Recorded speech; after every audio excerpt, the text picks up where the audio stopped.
can't use electric because we don't have the amperage for it. We're going to go to gas. So we'd switch to a Bromic heater at that point. That's right. Okay, so tell us about Bromic heaters. Why Bromic? Yeah. It's like you said, well, it's sexy. It looks nice. They have two versions. They have the tungsten version and they have the platinum version. Believe it or not, the tungsten version's an open face, so it's going to have more BQ. It's going to have more heat coverage. We sell a lot of platinums because of the look. What is the cowl or the eyebrow on top? What does that do? Well, it allows you to get into a combustion clearance. So above that heater, that is the distance to the ceiling that you see up there. It's 14.5 inches. That's how close I can get away from combustible, from wood.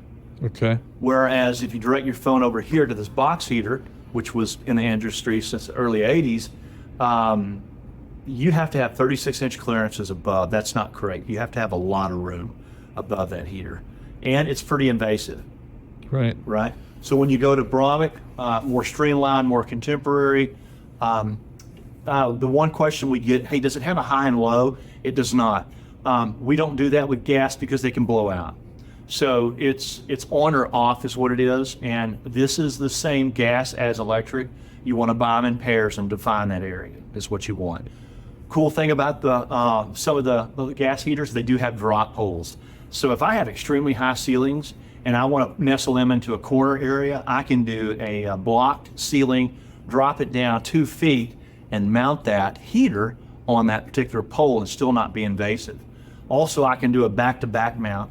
So if I do a center positioning where I want to cover 2 areas, I can provide a drop hole and I can mount them back-to-back is what we can do. So pretty cool situation. We have an area to where customer couldn't do 2 together, but he wanted to cover some area. So we did a center support, block the top, drop hole, and then face out heating. And it gives you a lot of versatility versus the larger heaters, in other words. So are these the sizes this comes in, or there's the great question. 2 sizes. There's a 500 series and a 300 series. We kind of relate that to panels. So this is a 500 series. It has 5 panels in it. The 300 series has 3 panels in it. We'll very rarely use the 3 panel, more 5. More is more with heating, with the Bromic and gas. What's the coverage? Same as the electric, 11 by 11 area. Okay. So you're going to put 2 units in for an 11 by 11? You want 1 unit will cover 11 by 11 area. Okay. Just want to clarify. Yeah. 20 feet in coverage of the defining area for 2 is really what you want. So awesome. Appreciate it. Now they've came up with this new one. So this is new. This is their Eclipse version. So the Eclipse is really, really cool. It's called an Eclipse, and I think next month or this month we've got an Eclipse coming, right? So, but this one here has. In the summer, it's used as a light. It looks like an eclipse. It's a low voltage LED halo is what it is. And then you can also use it as a heater in the winter. This has what we call a arm type mount. That's a pediment mount, and then they have a direct drop mount.